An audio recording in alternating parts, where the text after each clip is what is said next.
Okay. Well, I have got the stone-washed dinner skinner polished up, sanded up to 600. Now we're fixing to go put this on the buffer and watch this wood pop. I have not started. I've not done anything on the mystery buyer's knife yet. I did cut the pins off flush with the handles, but I'll tell you, at this point, to get a blade to this point, this shiny, it's a week, easy, a week of solid work. And then the handles, sanding on the handles. I mean, you could ruin the knife just by a little bit too much sanding on the belt grinder. And I'm going to do this first. I'm going to get this done. And then I'm going to epoxy the handles on Jay Wallace's knife. And then I'm going to concentrate on this. And that will be this afternoon. Boy, I'll tell you, I sure like this stabilized walnut.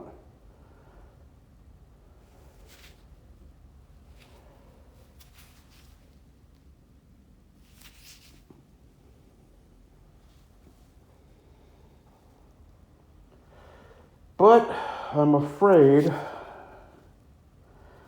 the stonewash looks good, but the steel just did not get dark enough.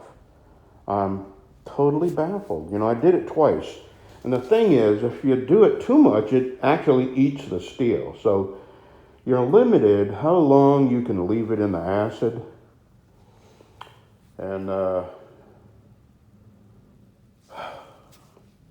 I don't know what to do now.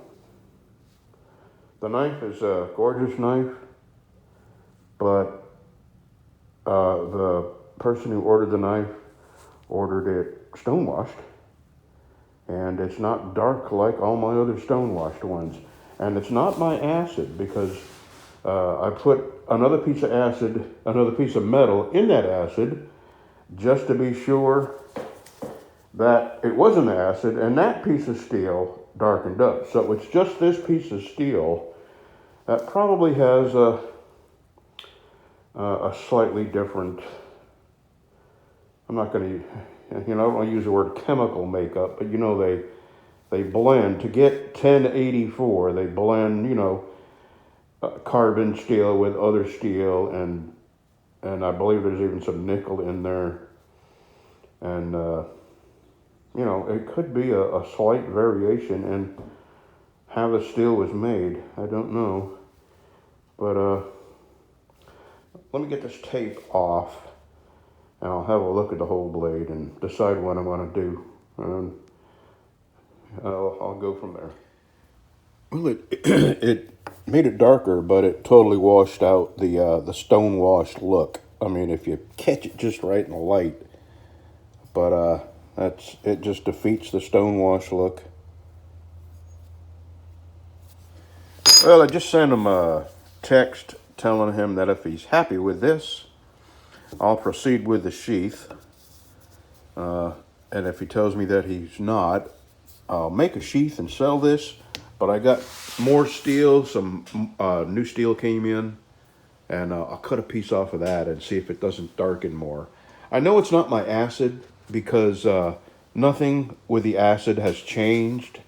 It's not diluted, it's not old, and I have acid etched, half a dozen blades before that, and they all got dark. But those knives were not from this piece of steel here. What has come from this piece of steel is neck knives and a couple of dinner skinners, but I didn't darken them. This is the only piece of that steel I had, and I got it from Jantz. I did not get it from New Jersey Steel Baron. So, I don't know, maybe that's all I can think of is it's the, slightly different properties in the steel. I like the knife. I'm very happy with how it came out. I love the handle. The knife's looking good. I'm happy with the knife. And when I hear back from him, I'll know what to do next.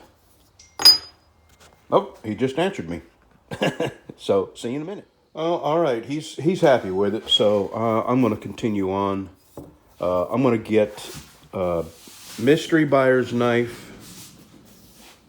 to the point where it needs a sheath, and Jay Wallace's knife epoxied and the handles on it and shaped to the point it needs a sheath. And then all three of these knives will go in the leather shop, and I'll spend the day in the leather shop making sheaths.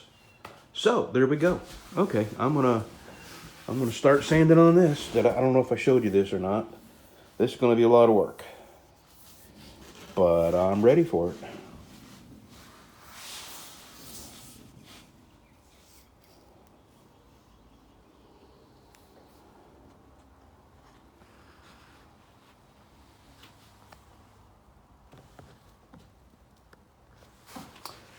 Okay, I'll keep you posted on what this is looking like. I forgot to show you the progress on this. I am up to 220. Starting to take shape. Starting to look good. Chicka wow wow.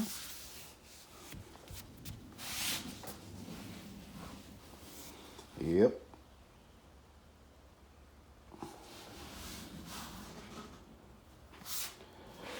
Okay, another couple of hours, and then on the buffer you go. But I think I'm going to stop. Take a little break. The hardest part is done. Shaping this handle is the hardest part. And it's also the most scariest part. Actually, I'm going to finish this I'm going to finish the whole thing up to 220. And then put my 320 sandpaper over here. And hold off on this, because I want to get these handles on this before the day is out. And no matter how much I think I can get done, I never seem to get as much done as I think I can. So this I can sand at any time. Now that I've got the handle shaped the way I want it, now it's just a matter of sanding out the previous grit and making sure that I'm sanding this steel really, really good, because when I hit it with a buffer, I want the steel to look as mirror polished as the blade. So that's what I'm going to do. I'm going to finish sanding this up to 220, take a little break, and then I'm coming back and putting the handles on Jay Wallace's BC Special. It's 5:30. I have been working on this the entire day. But I am fixing to go put this on the buffer. I have it sanded up to 1200, and in about 10 minutes you're going to get to see this beautiful burled maple stabilized dyed wood. Let's go take it to the buffer.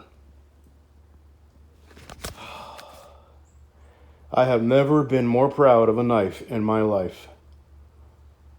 Well, in the 3 years that I've been making them. And this knife took me a good 7 solid days of work to make. And if you would like a knife like this, finished to this degree, it's $325. And here we go.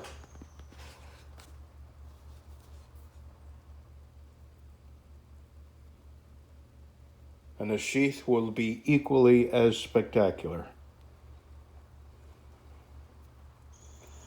The knife I made for a 454 Packer is a beautiful knife, but I hate to say it, Steve, I think this is just a tiny bit better, only because yours was the first that I had done to that degree, and it gave me the experience to do this.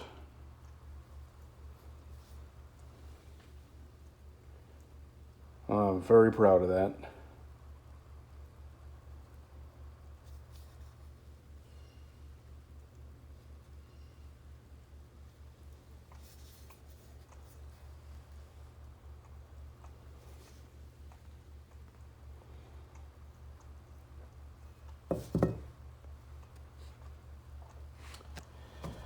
Okay, I still have not epoxied Jay Wallace's handles on. I got all the stuff ready.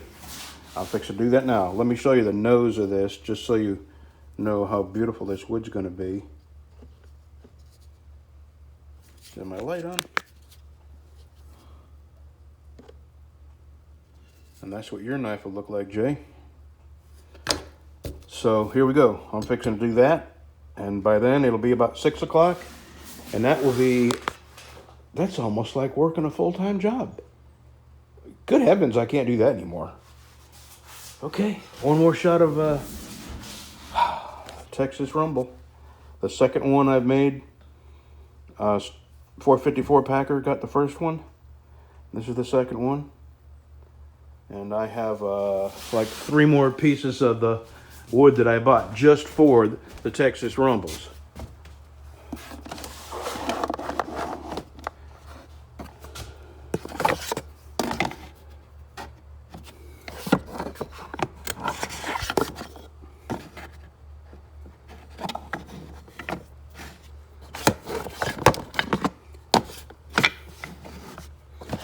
This wood is about 75 bucks a piece.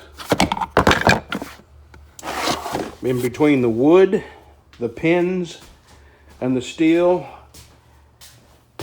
and the 2 or 3 trash cans full of sandpaper, before I even make the knife, I'm into it about 150 in parts.